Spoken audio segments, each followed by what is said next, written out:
फिल्मी किस्से बाय राकेश में आज फिल्म एक्ट्रेस रीना रॉय की बात करेंगे। उनकी फिल्मों के बारे में सब लोग जानते ही हैं।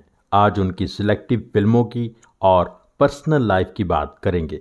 रीना रॉय का जन्म 7 जनवरी 1957 बॉम्बे यानी मुंबई में हुआ। पिता का नाम सादिक अली, माँ का नाम शारदा राय। दोनों जूनियर आर्टिस्ट थे। पिता जूनियर आर्टिस्ट सप्लायर भी थे। रीना रॉय का बचपन का नाम था सायरा अली। वो 3 बहनें थीं, एक भाई था। माँ बाप का तलाक हो गया। चारों बच्चे माँ के साथ रहने लगे। माँ ने सबका नाम दोबारा रखा। बेटे यासीन हुसैन का नाम रखा राजा, बिल्किस का नाम बरखा, फिरदौस का नाम अंजलि, फेमस नाम अंजू, सायरा अली का नाम हो गया रूपा राय। रूपा का स्वभाव लड़कों की तरह था। खेल कूद में बहुत इंटरेस्ट था। अपनी सहेलियों के साथ वो खेल रही थीं जब नरगिस जी की नज़र उन पर पड़ी। नरगिस को रूपा बहुत पसंद आई। वो रूपा को अपनी फिल्म में काम देना चाहती थीं और 5 साल का कॉन्ट्रैक्ट भी करना चाहती थीं, पर रूपा की मां ने इनकार कर दिया। रूपा की अभी पढ़ाई चल रही थी और 5 साल का कॉन्ट्रैक्ट करके वो लोग बंधना नहीं चाहते थे। नरगिस जिस फिल्म के लिए नए कलाकार ढूंढ रही थीं वो थी मन का मीत, जो 1969 में रिलीज हुई। विनोद खन्ना, सोमदत्त, लीना चंदावरकर की पहली फिल्म। रीना रॉय ने बताया था कि मैं बहुत खेल कूद करती थी, तो मेरी माँ ने मेरी एनर्जी को चैनलाइज करने के लिए मुझे मेरी बहनों के साथ घर के पास ही डांसिंग स्कूल ज्वाइन करा दिया था। फिर फिल्म डायरेक्टर B.R. इशारा ने रूपा को अपनी फिल्म में ब्रेक दिया। साथ ही ब्रेक दिया डैनी को। फिल्म थी नई दुनिया नए लोग। कुछ कारणों से फिल्म रिलीज नहीं हो पाई। 1972 में एक फिल्म शुरू हुई थी अंधी जवानी, जिसमें सुभाष घई, रीना रॉय, डैनी काम कर रहे थे। निर्देशक थे मानिक प्रेम। रीना रॉय ने बताया था कि मैं एक्टिंग और डांस में बहुत बुरी थी। सुभाष घई और डैनी दोनों एक्टिंग स्कूल से थे। दोनों अक्सर मुझसे कहते थे कि तुमने बहुत बुरा शॉट दिया। पर इस फिल्म के दौरान सुभाष घई और रीना रॉय की अच्छी दोस्ती हो गई। इस फिल्म को पूरा होने में बहुत साल लग गए। रीना रॉय थोड़ी मोटी भी थी। उन्होंने अब काम को सीरियसली लिया और डाइट पर भी काम किया। गोपी कृष्ण की डांसिंग क्लासेस ज्वाइन की, हॉर्स राइडिंग भी सीखी। B.R. इशारा ने फिर रूपा राय को अपनी फिल्म में काम करने के लिए कहा। सब्जेक्ट बोल्ड था, जैसा B.R. इशारा बनाते थे। उसमें कुछ सीन्स भी ऐसे थे जो कंट्रोवर्शियल थे। रूपा ने थोड़ी आनाकानी के बाद फिल्म में काम करने की हामी भर दी। फिल्म का नाम था ज़रूरत। B.R. इशारा ने ही रूपा राय का नाम रीना रॉय कर दिया। ये फिल्म 1972 में आई। ये रीना रॉय की पहली रिलीज्ड फिल्म थी। फिल्म फ्लॉप हो गई, पर इस फिल्म से रीना रॉय को फायदा हुआ। उनकी सेंशुअल परफॉर्मेंस कई निर्माता निर्देशकों की नज़र में आ गई। उनकी सेंशुअल अपील के लिए ही उन्हें काम मिलने लगा। 1972 में रीना रॉय की 2 फिल्में और आईं, मिलाप, जंगल में मंगल। नई दुनिया नए लोग, जो उनकी पहली फिल्म थी, वो 1973 में रिलीज हुई। उसकी रिलीज कंफर्म नहीं है। ये भी कहा जाता है कि वो बहुत साल बाद रिलीज हुई। ये भी कहा जाता है कि वो कभी रिलीज हुई ही नहीं। 1973 में रीना को उस समय के ठीक ठाक स्टार जितेंद्र के साथ काम करने का मौका मिला। फिल्म थी जैसे को तैसा। उस फिल्म का एक गाना था जो पर्दे पर जितेंद्र और रीना रॉय ने बारिश में भीगते हुए गाना था। गाना बहुत पॉपुलर हुआ, आज तक है। इस गाने ने रीना रॉय को फिल्म इंडस्ट्री में फेमस कर दिया। गाना था अब के सावन में जी डरे। 1974 में मधोश, गूंज, 1975 में वरदान, रानी और लाल परी, अपने दुश्मन, जख्मी, उम्र कैद, ये फिल्में रिलीज हुईं। अपने दुश्मन में धर्मेंद्र का गेस्ट रोल था और रीना उनकी बहन बनी थी। सिर्फ जख्मी ऐसी फिल्म थी जो ठीक ठाक चली थी और इसके गाने बहुत हिट हुए थे, जिनमें शामिल थे अभी अभी थी दुश्मनी, अभी है दोस्ती, जलता है जिया मेरा भीगी भीगी रातों में। एक आध फिल्म को छोड़कर रीना रॉय को जिन फिल्मों में काम मिल रहा था, जैसा काम मिल रहा था, रीना रॉय पर लो बजट B ग्रेड फिल्मों की एक्ट्रेस का ठप्पा लग चुका था। 1976 से रीना रॉय को सही पहचान मिलनी शुरू हुई और आने वाले समय में Reena Roy A grade star बन गईं।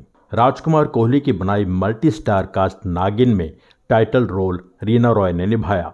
फिल्म 1976 के पहले महीने में रिलीज हुई और उस साल की तीसरी सबसे बड़ी हिट थी। इसके बाद रीना रॉय ने राजकुमार कोहली की अगली लगातार 5 फिल्मों में काम किया। सुभाष घई तब तक एज इंडिपेंडेंट डायरेक्टर काम शुरू कर चुके थे। दोस्ती काम आई और रीना रॉय सुभाष घई की पहली फिल्म कालीचरण की हीरोइन बन गई। हीरो थे शत्रुघ्न सिन्हा। कालीचरण 1976 के दूसरे महीने में रिलीज हुई और उस साल की 7वीं सबसे बड़ी हिट थी। कहा जाता है 1972 में शुरू हुई फिल्म अंधी जवानी 1976 में रिलीज हुई। उसका फाइनल टाइटल था गुमराह। 1976 इस साल से रीना रॉय की पर्सनल और प्रोफेशनल लाइफ में बहुत कुछ बदल गया। कालीचरण से ही शत्रुघ्न सिन्हा और रीना के बीच गहरी दोस्ती शुरू हो गई। रीना रॉय और शत्रु का अफेयर फेमस हो गया। रीना रॉय बहुत पॉपुलर एक्ट्रेस बन चुकी थीं, पर ज़्यादातर मीडियोकर फिल्मों का हिस्सा बनी रहीं। कोई बहुत ही खास तरह का किरदार निभाने का मौका उन्हें नहीं मिल रहा था। निर्माता निर्देशक जे ओम प्रकाश ने सही मायने में रीना रॉय को वो मौका दिया।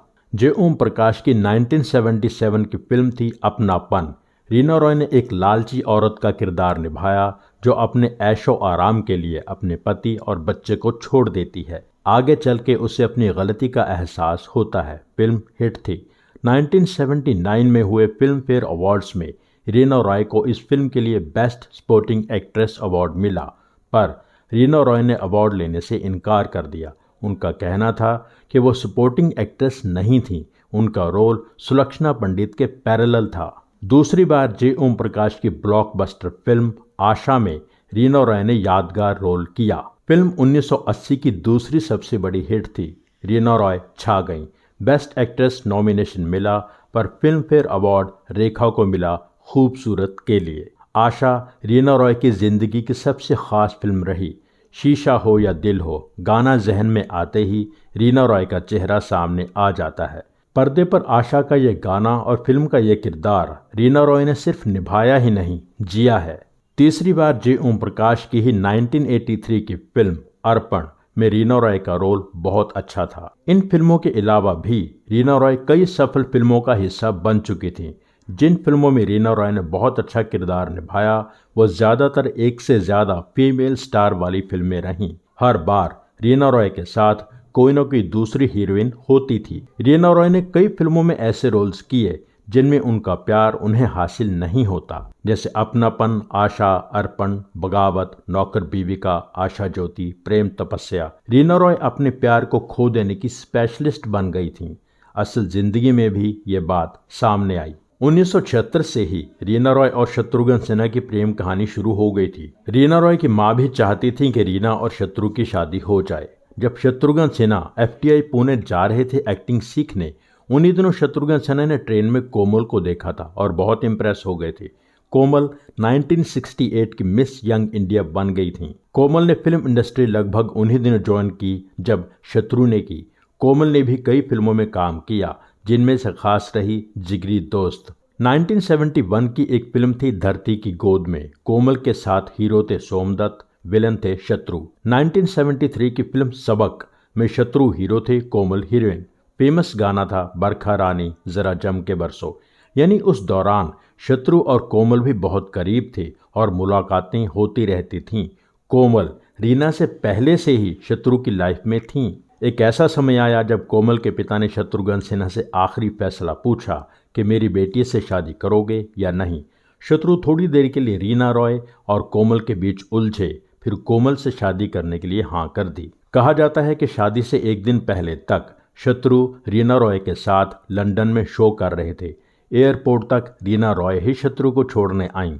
1980 में शत्रुघ्न सिन्हा की शादी हो गई। उनकी पत्नी कोमल अब पूनम सिन्हा हैं। शादी के बाद भी शत्रुघ्न सिन्हा और रीना रॉय के आपसी रिश्ते पर कोई फर्क नहीं पड़ा। अब इंडस्ट्री में लोग बातें करने लगे थे, क्योंकि अब शत्रु शादीशुदा थे। रीना रॉय ने तो फिल्मों में निभाए अपने किरदारों की तरह अपने प्यार की कुर्बानी लगभग दे ही दी थी। पूनम सिन्हा ने भी बहुत ग्रेसफुली अपने पति और रीना के रिश्ते को कबूल कर लिया था। इस बारे में एक बहुत इंटरेस्टिंग किस्सा बताया जाता है कि एक बार शत्रु पाकिस्तान में थे। जिस होटल में रुके थे वहाँ रीना भी कॉल करती थीं, पूनम भी। एक बार दोनों का कॉल एक ही समय पर आ गया। होटल स्टाफ ने पूनम से कहा कि रीना जी का कॉल भी आया हुआ है, पहले उनकी बात शत्रु जी से करवाएं या आपकी। पूनम ने कहा था पहले आप रीना की बात करवा दीजिए, वो भी मेरी बहन ही हैं। एक और किस्सा फेमस है, जब शत्रु पाकिस्तान में थे, यश चोपड़ा भी वहीं थे। शत्रु परांदा खरीदने बाजार चले गए। दुकानें बंद हो रही थीं, फिर भी बहुत मेहनत करके शत्रु ने परांदा खरीद लिया। यश चोपड़ा शत्रु की इस डेडिकेशन से बहुत इम्प्रेस हुए। इंडिया में जब यश चोपड़ा की मुलाकात पूनम से हुई तो उन्होंने कहा कि शत्रु बहुत डेडिकेटेड हस्बैंड हैं। दुकानें बंद हो रही थीं, फिर भी उसने तुम्हारे लिए परांदा खरीदा। पूनम हैरान हुई और फिर कहा कि लेकिन मैंने तो परांदा मंगाया ही नहीं था, ना ही मुझे मिला। जब पूनम सिन्हा मां बनने वाली थी तब रीना रॉय को ज्यादा परेशानी हुई। वो अपने आप से और शत्रु से सवाल करने लगी कि मेरा शत्रु की जिंदगी में क्या स्थान है, क्या मुझे सारी जिंदगी बाहर वाली बन के रहना पड़ेगा। हार कर रीना ने भी अल्टीमेटम दे दिया था कि बहुत जल्द वो किसी से शादी कर लेंगी। 1983 में रीना ने पाकिस्तानी क्रिकेटर मोहसिन खान से शादी कर ली। ज़्यादा समय रीना रॉय ने मोहसिन खान के साथ लंदन में ही बिताया। मोहसिन ने इंडिया में 10-12 फिल्मों में एज एन एक्टर काम भी किया। मोहसिन खान पार्टीज करने वाले, दोस्तों में एंजॉय करने वाले और थोड़ा बहुत लड़कियों से भी इन्वॉल्व रहने वाले इंसान रहे। इस बात से रीना रॉय बहुत परेशान रहती थीं। मोहसिन और रीना एक बेटी के पेरेंट्स भी बन गए थे। नाम रखा जन्नत। रीना रॉय और मोहसिन की नहीं बनी और तलाक हो गया।